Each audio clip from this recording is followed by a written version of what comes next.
ಎಲ್ಲರಿಗೂ ನಮಸ್ಕಾರ. ಇವತ್ತಿನ ವಿಡಿಯೋದಲ್ಲಿ ನಾನು ನಿಮಗೆ ಒಂದು ಬಹಳ ಮುಖ್ಯವಾದ ವಿಷಯವನ್ನು ತಿಳಿಸ್ಕೊಡಲಿದ್ದೀನಿ. ಅದೇನಂತ ಸ್ವಲ್ಪ ತಲೆ ಹೇಳ್ತೀನಿ. ಅದಕ್ಕೂ ಮೊದಲು ನೀವೇನಾದರೂ ಫಸ್ಟ್ ಟೈಮ್ ವಿಡಿಯೋನ ನೋಡೋರಾಗಿದ್ದರೆ, ನಾನು ರೆಗ್ಯುಲರ್ ಆಗಿ ಗೌರ್ಮೆಂಟ್ ಎಂಪ್ಲಾಯೀಸ್ ರಿಲೇಟೆಡ್ ಏನೇ ವಿಷಯ ಇದ್ರೂ ನನ್ನ ಚಾನಲ್ನಲ್ಲಿ ಅಪ್ಡೇಟ್ ಮಾಡ್ತಾ ಇರ್ತೀನಿ.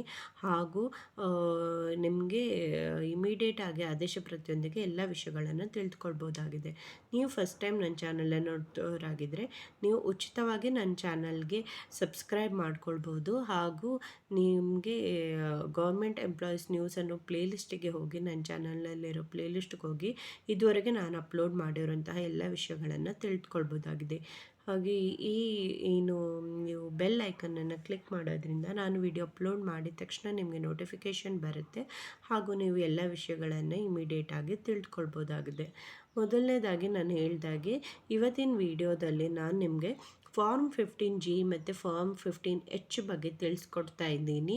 ಅದರಲ್ಲಾಗಿರುವಂತಹ ಚೇಂಜಸ್ ಬಗ್ಗೆ ತಿಳಿಸ್ಕೊಡ್ತಿದ್ದೀನಿ. ನೀವೇನಾದರೂ ಹಿಂದಿನ ವರ್ಷಗಳಲ್ಲಿ ಫಾರ್ಮ್ 15G ಅಥವಾ ಫಾರ್ಮ್ 15H ಫೈಲ್ ಮಾಡೋರಾಗಿದ್ದರೆ ನಾನು ಅದರಲ್ಲಿ ಏನೇನು ಚೇಂಜಸ್ ಆಗಿದೆ ಎಲ್ಲ ವಿಷಯಗಳನ್ನು ತಿಳ್ಕೊಡ್ತೀನಿ. ಹಾಗಾಗಿ ಈ ವಿಡಿಯೋನ ಪೂರ್ತಿಯಾಗಿ ನೋಡಿ ಮತ್ತು ನಿಮ್ಮ ರಿಲೇಟಿವ್ಸ್ ಅಥವಾ ಕಲೀಗ್ಸ್ ಜೊತೆ ಕೂಡ ಈ ವಿಡಿಯೋವನ್ನು ಶೇರ್ ಮಾಡಿ. ಸೊ ಮೊದಲನೇದಾಗಿ ಫಾರ್ಮ್ 15G ಅಥವಾ H ಅನ್ನೋದು ಏನಂತ ಗೊತ್ತಿಲ್ಲದಿರೋರಿಗೆ ನಿಮ್ಮ ಒಟ್ಟು ಆದಾಯದ ಮಿತಿ, ತೆರಿಗೆ ವಿಧಿಸಬಹುದಾದ ಆದಾಯ ತೆರಿಗೆ ಆದಾಯದ ಮಿತಿಗಿಂತ ಕಡಿಮೆ ಅಂದರೆ ವರ್ಷದಲ್ಲಿ ನಿಮ್ಮ ಏನು ಟೋಟಲ್ ಇನ್ಕಮ್ ಇರುತ್ತೆ ಅದು 12 ಲಕ್ಷಕ್ಕಿಂತ ಕಡಿಮೆ ಇದ್ದರೆ ನಿಮಗೆ ಯಾವುದೇ ರೀತಿಯ ಟ್ಯಾಕ್ಸ್ ಕಟ್ಟಬೇಕು ಅಂತ ಇರೋದಿಲ್ಲ ಗೌರ್ಮೆಂಟ್ಗೆ.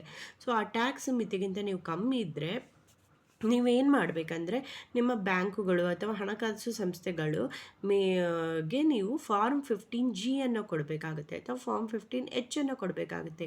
ಇಲ್ಲಾಂದರೆ ಏನು ಮಾಡ್ತಾರೆ ಅಂದರೆ ನೀವು ಬ್ಯಾಂಕಲ್ಲಿ ಇಟ್ಟಿರುವಂಥ ನಿಮ್ಮ ಹಣದ ಮೇಲೆ TDS ಟ್ಯಾಕ್ಸ್ ಡಿಡಕ್ಟೆಡ್ ಎಟ್ ಸೋರ್ಸ್ ಅಂತ ನಾವು ಹೇಳ್ತೀವಿ, ಅದು ಕಟ್ಟಾಗುತ್ತೆ.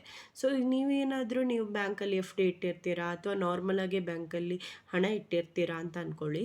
ನೀವು ಫಾರ್ಮ್ 15G ಅಥವಾ H ಅನ್ನು ಸಬ್ಮಿಟ್ ಮಾಡಿಲ್ಲ ಅಂದರೆ ನಿಮ್ಮ ಟೋಟಲ್ ಇನ್ಕಮ್ ಏನು ತೆರಿಗೆ ವಿಧಿಸಬಹುದಾದ ಮಿತಿಗಿಂತ ಕಡಿಮೆ ಇದ್ರೂ ಕೂಡ ನಿಮಗೆ ಟ್ಯಾಕ್ಸ್ ಡಿಡಕ್ಟ್ ಆಗುತ್ತೆ. ಸೊ ಇದನ್ನು ತಪ್ಪಿಸ್ಲಿಕ್ಕೋಸ್ಕರ ಪ್ರತಿ ವರ್ಷ ಅಂದರೆ ಏಪ್ರಿಲಲ್ಲಿ ಫೈನಾನ್ಷಿಯಲ್ ಇಯರ್ ಸ್ಟಾರ್ಟ್ ಆಗುವಾಗ ನೀವು ನಿಮ್ಮ ಬ್ಯಾಂಕಿಗೆ ವಿಸಿಟ್ ಮಾಡಿ ಫಾರ್ಮ್ 15G ಅಥವಾ ಫಾರ್ಮ್ 15H ಅನ್ನು ಕೊಡಬೇಕಿತ್ತು. ಸೊ ಇದೆರಡು ಫಾರ್ಮಲ್ಲಿ ಏನು ವ್ಯತ್ಯಾಸ ಇತ್ತಂದರೆ ಯಾರ್ಯಾರು 60 ವರ್ಷಕ್ಕಿಂತ ಒಳಗಿದ್ದಾರೋ ಅವರು ಫಾರ್ಮ್ 15G ಅನ್ನು ಸಬ್ಮಿಟ್ ಮಾಡಬೇಕಿತ್ತು. ಹಾಗೂ ಯಾರ್ಯಾರು 60 ವರ್ಷದ ಮೇಲ್ಪಟ್ಟವರು ಫಾರ್ಮ್ 15H ಅನ್ನು ಸಬ್ಮಿಟ್ ಮಾಡಬೇಕಿತ್ತು.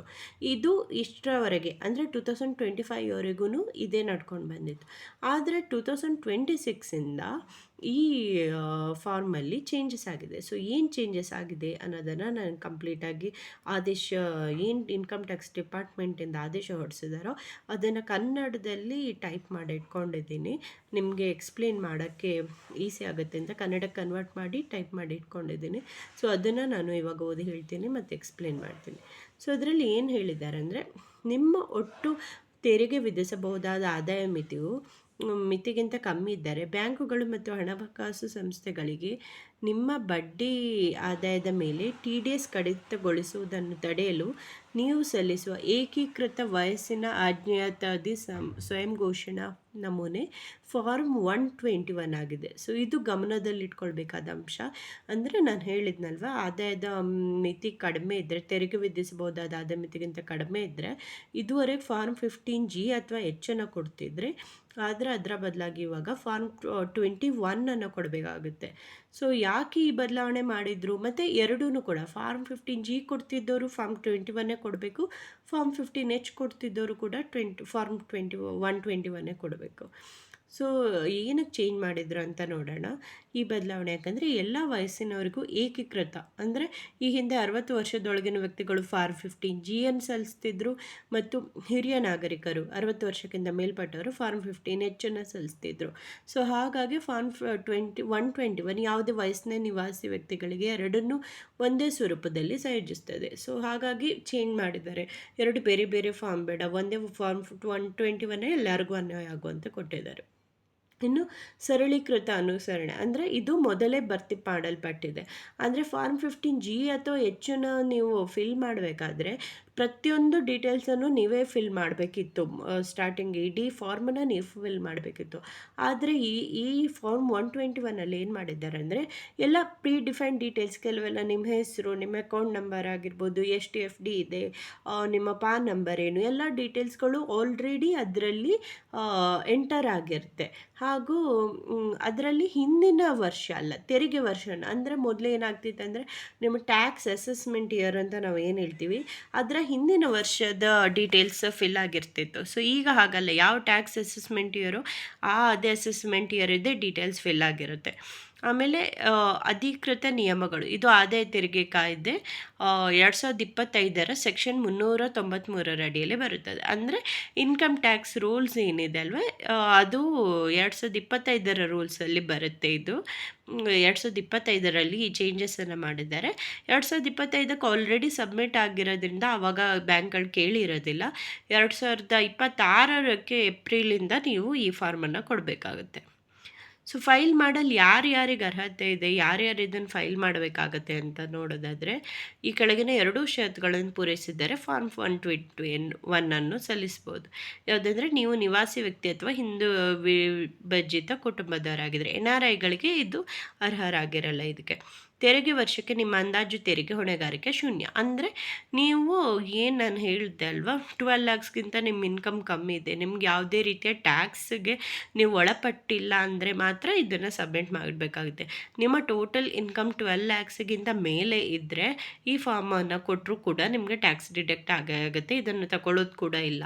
ಯಾರ ಟೋಟಲ್ ಇನ್ಕಮ್ 12 ಲ್ಯಾಕ್ಸಿಗಿಂತ ಕಡಿಮೆ ಇರುತ್ತೆ, ಅಂದರೆ ನಿಮ್ಮ ಎಲ್ಲ ಇಂಟ್ರೆಸ್ಟ್ ಫ್ರಮ್ ಎಫ್ ಡಿ ಎಲ್ಲದು ಟೋಟಲ ಕಂಬೈನ್ ಮಾಡಿ ಇನ್ಕಮ್ 12 ಲ್ಯಾಕ್ಸ್ಗಿಂತ ಕಮ್ಮಿ ಇದ್ದರೆ ನೀವು ಇದನ್ನು ಸಬ್ಮಿಟ್ ಮಾಡಬೇಕಾಗುತ್ತೆ.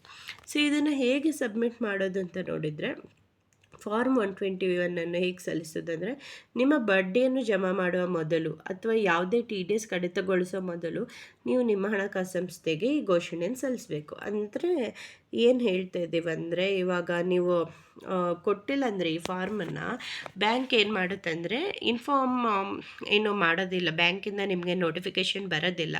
ಆದರೆ ನಿಮ್ಮ ಇನ್ಕಮ್ ಎಫ್ ಡಿ ಇಟ್ಟಿರೋದು ಇನ್ಕಮ್ ಬೀಳುತ್ತಲ್ವ ನಿಮ್ಮ ಬ್ಯಾಂಕ್ ಅಕೌಂಟ್ಗೆ, ಆವಾಗ ಅವರು ಆ ಟ್ಯಾಕ್ಸನ್ನು ಡಿಡಕ್ಟ್ ಮಾಡಿ ನಿಮಗೆ ಇನ್ಕಮ್ ಹಾಕ್ತಾರೆ, ಇಂಟ್ರೆಸ್ಟ್ ಹಾಕ್ತಾರೆ. ಇಂಟ್ರೆಸ್ಟ್ ಏನು ಬೀಳುತ್ತಲ್ವ ಎಫ್ ಡಿ ಇಟ್ಟಿರೋದು ಅಥವಾ ಬೇರೆ ಯಾವ ಹಣಕಾಸು ಸಂಸ್ಥೆಯಲ್ಲಿ ಏನಾದರೂ ಇನ್ವೆಸ್ಟ್ ಮಾಡಿರೋದ್ರದ್ದು ಇಂಟ್ರೆಸ್ಟ್ ಬೀಳುವಾಗ ಅದನ್ನು ಡಿಡಕ್ಟ್ ಮಾಡಿ ಹಾಕ್ತಾರೆ.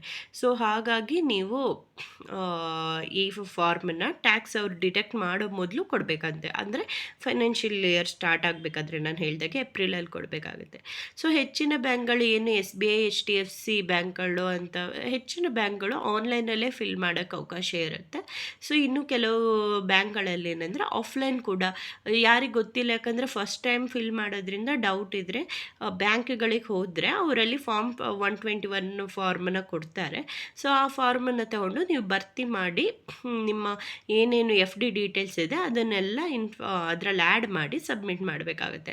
ಸೊ ನಾನೇನು ಹೇಳ್ತೀನಿ ಅಂದರೆ, ಫಸ್ಟ್ ಟೈಮ್ ಈ ಚೇಂಜಸ್ ಆಗಿರೋದ್ರಿಂದ ನಿಮ್ಮ ಬ್ಯಾಂಕ್ಗಳಿಗೆ ಹೋಗಿ ವಿಚಾರಿಸಿ ನಿಮ್ಗೆ ಅದು ಫಾರ್ಮ್ 121 ಸಬ್ಮಿಟ್ ಮಾಡಬೇಕಾ ಅಂತ ತಿಳ್ಕೊಂಡು ಫಿಲ್ ಮಾಡಿ ಕೊಡೋದು ತುಂಬ ಒಳ್ಳೆಯದು. ಇದರಿಂದ ಹೆಚ್ಚಿಗೆ ಏನು ಟ್ಯಾಕ್ಸ್ ಡಿಡಕ್ಟ್ ಆಗುತ್ತೆ, ಅದರಿಂದ ನಿಮ್ಮನ್ನು ಪಾರ್ ಮಾಡ್ಕೊಳ್ಬೋದಾಗಿದೆ. ಧನ್ಯವಾದಗಳು.